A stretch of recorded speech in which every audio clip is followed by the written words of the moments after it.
Hello everyone. So we are discussing NCERT questions of the chapter Neural Control and Coordination, and in today's session we are going to discuss the question number 2.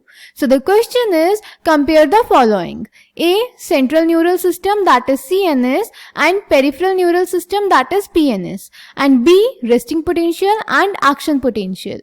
तो बेटा इस question में A part में हमें central neural system that is CNS and peripheral neural system that is PNS को compare करना है, और B पार्ट में रेस्टिंग पोटेंशियल और एक्शन पोटेंशियल को कंपेयर करना है. So let's check the answer. तो बेटा A पार्ट में हमें CNS और PNS को कंपेयर करना था. तो बेटा हमारी बॉडी में CNS that is central neural system brain और स्पाइनल कॉर्ड का बना होता है, और peripheral neural system that is PNS nerves का बना होता है.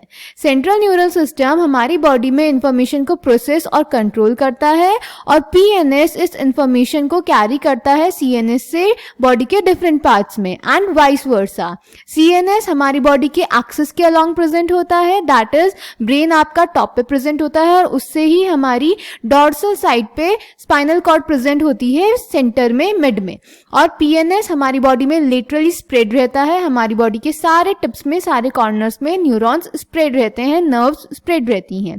CNS हमारी बॉडी की एक्टिविटीज कंट्रोल करता है, और PNS इंपल्सेस ट्रांसमिट करता है. Clear? So answer number 2, A part, central neural system that is CNS. The CNS includes the brain and the spinal cord and is the site of information processing and control.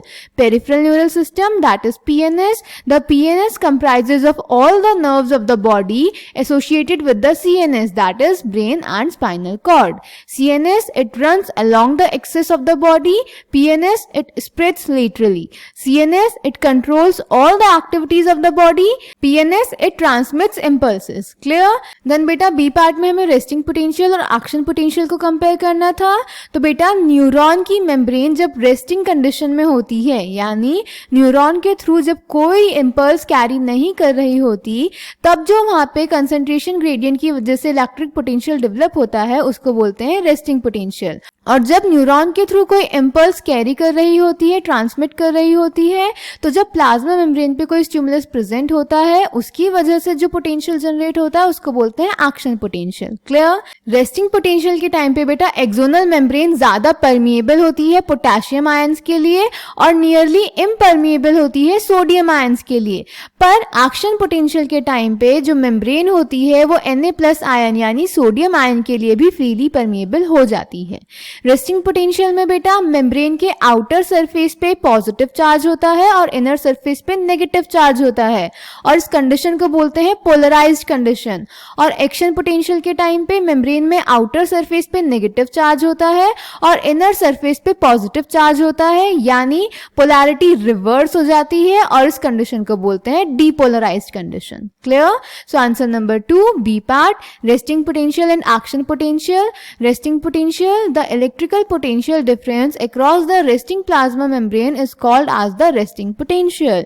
Action potential, the electrical potential difference across the plasma membrane when a stimulus is applied there is called as the action potential. Resting potential, the axonal membrane is comparatively more permeable to potassium ions, that is K+, and nearly impermeable to sodium ions, that is Na+.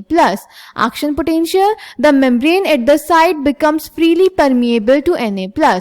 Resting potential, the outer surface of the axonal membrane possesses a positive charge while its inner surface becomes negatively charged and therefore is polarized. Action potential, the outer surface of the membrane becomes negatively charged and the inner side becomes positively charged. The polarity of the membrane at the site is thus reversed and hence depolarized. So I hope this question is clear to you.